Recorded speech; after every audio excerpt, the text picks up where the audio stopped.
शेखपुरा।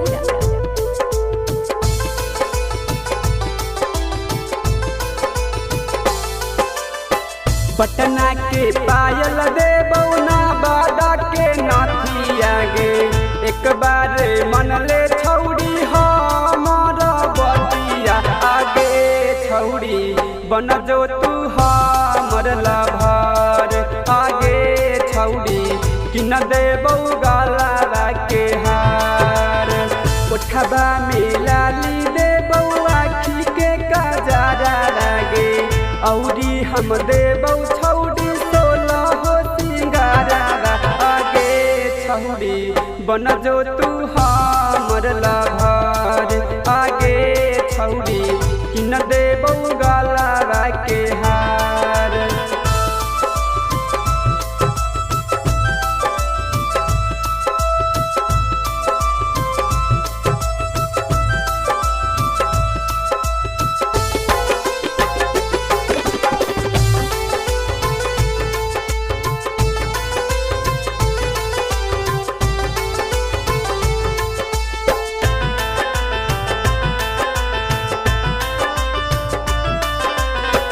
कदहियौ दादा छौड़ी कबो नहीं भूलैबौगे, सातो जनम साथ तोरे निभाइबौ आगे छौड़ी बन जो तू हमर लभर आगे छौड़ी कि न देबौ गाला के हार। कदहियौ दादा छौड़ी कबो नहीं भूलैबौगे, सातो जनम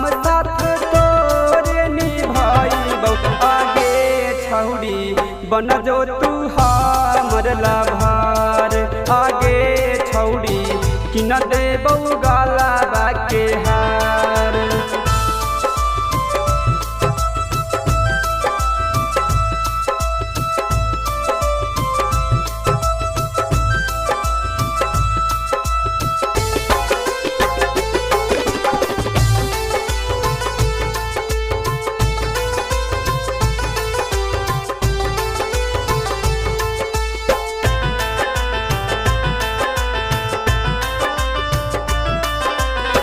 संगम साजन जैसन मिला तो नहीं यार गे, हमरा से ज्यादा केहू करा तो नहीं प्यार आगे छौड़ी बन जो तू हमर लभर आगे छौड़ी कि न देबौ गाला के हार।